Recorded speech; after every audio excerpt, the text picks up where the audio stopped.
So hey guys, welcome once again and today we're gonna explain the movie called The Kashmiri Files। हाल ही में release हुई इस movie को IMDb ने 8.3 out of 10 की rating दे दी है, जिसने पूरे देश में बवाल मचा रखा है। और मेरे इस वीडियो का उद्देश्य किसी की भी भावनाओं को ठेस पहुंचाना नहीं है। मैं नहीं जानता ये स्टोरी कितनी सच्ची है और कितनी झूठी, मैंने तो बस इसे एक्सप्लेन किया है। So guys, without wasting your time, review next and let's begin the explanation. Movie की शुरुआत में हमें 19 जनवरी 1990 में कश्मीर का सीन दिखाया जाता है, जहां हम शिव और अब्दुल नाम के बच्चों को अपने दोस्तों के साथ क्रिकेट खेलते हुए देखते हैं। शिव अपने मैच में अच्छा परफॉर्म करने के बाद सचिन का नाम लेने लगता है और वहां मौजूद कुछ लोगों को ये चीज पसंद नहीं आती और वो कहते हैं कि ये पाकिस्तान है, इंडिया नहीं, यहाँ सचिन की नहीं चलती। और वो लोग ये बोलकर शिव को मारने लगते हैं, जिसके बाद उसका लंगोटिया यार अब्दुल उसे बचाकर वहाँ से लेकर किसी तरह से भाग जाता है। इसीलिए कहते हैं कि दोस्ती में कोई मजहब नहीं होती। गाइस कहते हैं कि 1990 कश्मीर का वो वक्त था जब कश्मीरी पंडितों को वहाँ से रहने का हक छीना जा रहा था और इस पूरे आतंक को लीड करता था फारूक अहमद दर, जिसे लोग बीटा कराटे के नाम से भी जानते थे। और वो सभी को इकट्ठा करके अपना बोल वचन दे रहा था कि अगर ये वतन हमारा है तो इस पर हुकूमत भी हमारी होगी। दूसरी तरफ हम एक लेडी को देखते हैं जो कि अपनी बीमार बच्ची को डॉक्टर के पास लेकर जा रही थी। तभी वहाँ मौजूद पुलिस उससे कहते हैं कि आगे मत बढ़ो, वहाँ खतरा है। कि तभी सामने से एक टेररिस्ट उस पुलिस वाले को शूट करके मार देता है और उस लेडी से कहता है कि मैं तुम्हारी बेटी की शादी अपने छोटे भाई से कराऊंगी, जिस वजह से वो लेडी उसके मुंह के ऊपर थूक देती है और वो आदमी गुस्से में आकर उसे शूट कर देता है, जिस वजह से उसकी बेटी काफी डर जाती है और जोर जोर से रोने लगती है। नेक्स्ट सीन में हम एक पंडित को देखते हैं जिसका नाम पुष्कर था और वो अपने पोते शिव को ढूंढ रहा था क्योंकि वो अब तक घर नहीं लौटा था। फिर शिव उसे मिल जाता है और वो पंडित यानी कि पुष्कर शिव और अब्दुल को साथ लेकर जा रहे थे। तभी पीछे से एक आर्मी की जीप आती है और कहते हैं कि मेरे साथ चलो क्योंकि माहौल गर्म है, तुम्हें कोई नुकसान ना पहुंचा दे। बट अफसोस वो आर्मी की जीप आधे रास्ते में ही ब्लास्ट हो जाती है। दूसरी तरफ हम पुष्कर के घर को देखते हैं जहां बीटा कराटे अपने आतंकवादी दोस्तों के साथ पुष्कर के घर में घुस आए थे और वो शिव के फादर को ढूंढ रहे थे, जिस वजह से शिव के फादर एक ड्रम में छिप जाते हैं। लेकिन तभी बीटा कराटे को उसके वहाँ छुपे होने की खबर मिल जाती है और वो उसे उसी ड्रम में गोलियों से भून देते हैं। वहाँ बैठी शिव की माँ जिनका नाम श्रद्धा था, वो ये सब अपनी आंखों से देखकर काफी डर जाती है और तभी वहाँ पर पुष्कर भी आ जाता है, जिस पर बीटा कराटे श्रद्धा को उसके पति के खून से रंगे चावल को खाने के लिए फोर्स करता है और कहता है अगर तुमने इसे खा लिया तो मैं तुम्हें और तुम्हारे बच्चों को जिंदा छोड़ दूंगा। और फिर इसी के साथ कहानी पहुंच जाती है प्रेजेंट के डे में, जहां हम ब्रह्मा दत्ता नाम के एक आदमी को देखते हैं जो कि अभी भी कश्मीर में रह रहा था और यहाँ पर उसे मिलने पुष्कर का छोटा पोता कृष्णा पंडित वहाँ आता है, जो कि अब दिल्ली में रह रहा था। लेकिन वो अपने साथ अपने दादाजी यानी कि पुष्कर की अस्थियों को लेकर आया था क्योंकि अब उनकी डेथ हो चुकी थी। कृष्णा के वहाँ आने पर कुछ और लोग भी वहाँ आ जाते हैं जो कि पुष्कर के भी कभी दोस्त हुआ करते थे और उनके दोस्तों में थे महेश जो कि एक डॉक्टर, हरी जो अपने वक्त में डीजीपी थे और एक दोस्त जो कि एक जर्नलिस्ट था। लेकिन कृष्णा को अपने मॉम डैड की डेथ के बारे में कुछ भी पता नहीं था कि आखिर उनकी डेथ कैसे हुई थी और कब हुई। उस बेचारे को ऐसा लगता था कि उसके मॉम डैड की डेथ एक एक्सीडेंट में हो गई। और फिर इसी के साथ सीन शिफ्ट होती है दिल्ली के JNU यूनिवर्सिटी में, जहाँ कृष्णा ऑडिटोरियम में बैठा प्रोफेसर राधिका के लेक्चर सुन रहा होता है। राधिका यहाँ पर बैठी बहुत सारे स्टूडेंट को भड़का रही थी कि उन्हें कश्मीर को आजादी दिलानी है और कश्मीर को इंडियन गवर्नमेंट से खतरा है। और ये उसी टाइम की बात है जब आर्टिकल 317 को कश्मीर से हटाया गया था, लेकिन बहुत सारे लोग इसके अगेंस्ट थे, including professor Radhika. Professor Radhika को भी ऐसा लगता है कि कश्मीर को इंडिया का पार्ट नहीं होना चाहिए था और वो ये भी बताती है कि 1990 में कोई भी जेनोसाइड नहीं हुआ था और न ही किसी पंडित को मारा गया था। और उसकी बातें सुनते सुनते कृष्णा को भी ये सब सच लगने लगता है, जिसके बाद कृष्णा अपने कॉलेज के प्रेसिडेंट इलेक्शन में खड़ा होता है और इसी चीज का फायदा उठाते हुए राधिका कृष्णा को मैनिपुलेट करके अपने साइड करते जा रही थी। और फिर सीन एक बार फिर से पास्ट की तरफ चेंज होती है और हमें 1918 का सीन दिखाया जाता है, जहाँ पुष्कर ब्रह्मा दत्ता से मिलने जाता है क्योंकि वो एक IAS ऑफिसर था। वो उससे बोलता है कि कश्मीरी पंडितों को प्रोटेक्शन की काफी जरूरत है और खास करके मेरे बेटे को, क्योंकि उसके बेटे को बीटा कराटे ने इंडियन पुलिस के मुखबिर करार दिया है, यानी कि हिंदुस्तानी जासूस। ये सब सुनने के बाद ब्रह्मा दत्ता कहता है कि ठीक है मैं कुछ करता हूँ।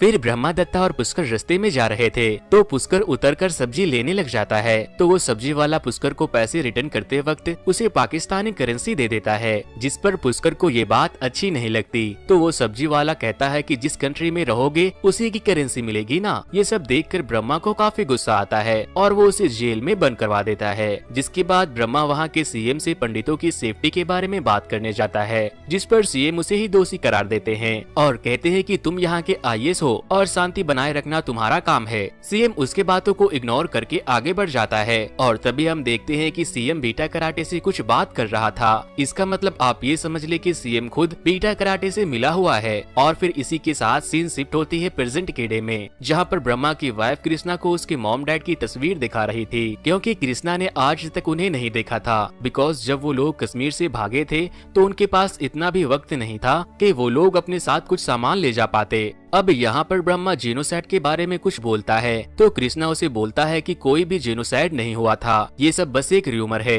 और उस रात 5 लाख कश्मीरी पंडित नहीं बल्कि सिर्फ 2 लाख कश्मीरी पंडित कश्मीर छोड़कर निकले थे और उन्हें मारने वाले भी आर्मी के लोग ही थे। और वो कश्मीर के लोग जो टेररिस्ट बन रहे हैं उनका जिम्मेदार भी हम लोग ही है। अगर आप उनके बच्चों को जीप से बांधकर घसीटोगे और एक की वजह से सभी को टेररिस्ट बुलाओगे तो जाहिर सी बात है कि वो लोग टेररिस्ट ही बन जाएंगे। ब्रह्मा को कृष्णा की ये सब बात सुनकर काफी गुस्सा आ जाता है और फिर वो कृष्णा को फ्लैशबैक में ले जाता है और स्टोरी एक बार फिर पहुंच जाती है उसी रात में, जब बीटा कराटे श्रद्धा को उसके पति के खून से लिपटे चावल खाने को बोल रही थी। श्रद्धा अपने बच्चों को खोना नहीं चाहती थी, इसीलिए वो उस चावल को खा लेती है। जिसके बाद वो टेररिस्ट अपने वादे को पूरा करते हुए उन लोगों को उसी हाल में छोड़कर वहाँ से चला जाता है। जिसके बाद पुष्कर ब्रह्मा को कॉल करके बताता है कि उन जालिमों ने मेरे बेटे की गोली मारकर हत्या कर दी है और वो ये भी कहता है कि जब पूरे इंडिया के साथ भी ऐसा ही होगा तब याद रखना कि तुम भी उन्हीं लोगों में एक होगे जिनकी वजह से ऐसा हो रहा होगा। फिर पुष्कर अपनी बची हुई फैमिली के साथ एक ट्रक में बैठकर वहाँ से दूर जगह चला जाता है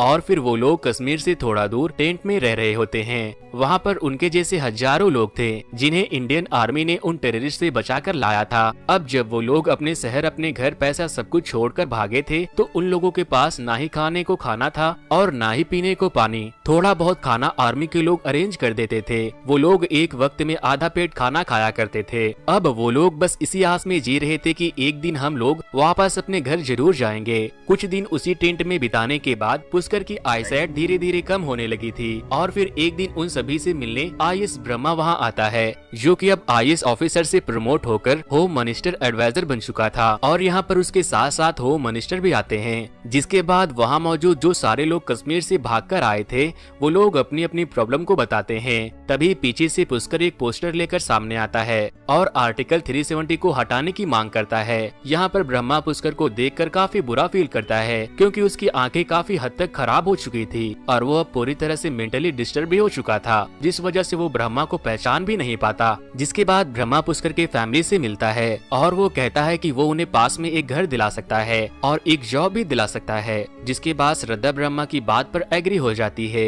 अब नेक्स्ट सीन में वो लोग उसी घर में रहने लगते हैं, पर यहाँ पर हालात भी कुछ ठीक नहीं था। दूसरी तरफ हम बीटा कराटे को देखते हैं, जो खुद एक टेररिस्ट था और फिर भी वो मीडिया तक पहुंच जाता है और वहाँ पर उसका एक इंटरव्यू भी होता है जिसमें बीटा कराटे कहता है कि मैंने सिर्फ 20-25 लोगों को ही मारा है क्योंकि वो लोग आरएसएस के थे और वो खुद को एक फ्रीडम फाइटर बता रहे थे। और इन सब चीजों को टीवी पर देखकर पुष्कर को बहुत बुरा लगता है और कहता है कि ये मीडिया तक पहुंच गया, कुछ दिनों बाद पीएम तक पहुंच जाएगा। मैं इतने सालों से कोशिश कर रहा हूँ पीएम तक पहुंचने की। फिर धीरे धीरे करके पुष्कर अपनी जिंदगी की आखिरी सांस ले रहा था। मरने से पहले वो कृष्णा से ये रिक्वेस्ट करता है कि उसकी अस्थियों को उसके कश्मीर वाले घर में ही फैलाया जाए और यही उसकी आखिरी ख्वाहिश है। अब इसी के साथ स्टोरी फिर से पहुंच जाती है प्रेजेंट के डे में, जहां ब्रह्मा कृष्णा को ये सब बातें बता रहा था। कृष्णा ये सब सुनकर समझ जाता है कि प्रोफेसर राधिका उसे गलत चीज बता रही थी और तो और उसने कृष्णा को ये भी बोला था कि तुम कश्मीर जाने के बाद बीटा कराटे से जरूर मिलना। फिर नेक्स्ट सीन में पुष्कर के सारे दोस्त कृष्णा को पुष्कर के घर में ले जाते हैं, जहाँ पर उनके शिव जी के मंदिर से शिव जी को हटा दिया गया था और वहाँ पर वही झंडा लगा दिया था जो कि 30 साल पहले आतंकवादियों का झंडा हुआ करता था। फिर वो लोग उस झंडे को वहाँ से हटा देते हैं और फिर कृष्णा अपने अपने दादाजी यानी कि पुष्कर की अस्थियों को उसी घर में बिखेर देता है।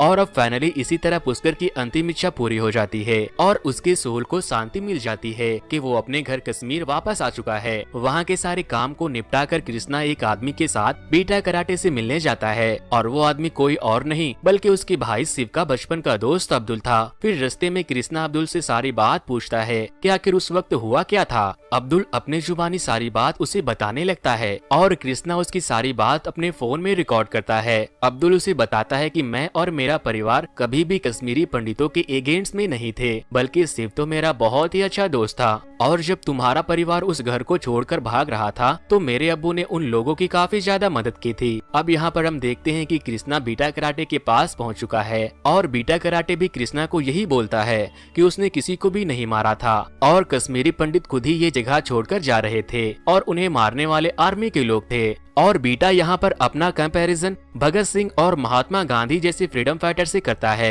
ये सब सुनने के बाद कृष्णा को लगता है कि बीटा बिल्कुल सही कह रहा है और इसी बात पर वो जाके ब्रह्मा से झगड़ा भी कर लेता है और उसे खूब खरी खोटी सुनाता है। अब जब पानी सर से ऊपर चली जाती है तो ब्रह्मा गुस्से में आकर कृष्णा के सामने 3 फाइल रख देता है। जब कृष्णा उस फाइल को पढ़ता है तो उसके तो होश उड़ जाते हैं क्योंकि उसमें उसके भाई शिव और उसकी माँ का भी फोटो था और उसे बीटा कराटे ने ही मार दिया था। ये सब जानने के बाद कृष्णा वापस से अपने कॉलेज में जाता है जहां वो प्रोफेसर यानी कि राधिका एक सॉन्ग गा रही थी जो सभी स्टूडेंट को कश्मीर को लेकर मिसगाइड कर रही थी। फिर राधिका कृष्णा को स्पीच देने को बोलती है क्योंकि वो उस कॉलेज का प्रेसिडेंट बनने वाला था। और अब वो वक्त आ जाता है जब कॉलेज के सारे लोगों को सच मालूम चलने वाला था। कृष्णा मैक लेकर कहता है कि बहुत साल पहले एक ऋषि मुनि कश्मीर गए थे जिनका नाम था ऋषि कश्यप और उन्होंने वहाँ पर काफी वक्त तक श्रद्धा की और ज्ञान हासिल किया और उन्हीं के नाम पर इस स्टेट का नाम कश्मीर पड़ा। और ऐसे ही करते करते बहुत सारे ऋषि मुनि और ज्ञानी लोग कश्मीर गए और वहाँ पर बहुत सारी रिसर्च की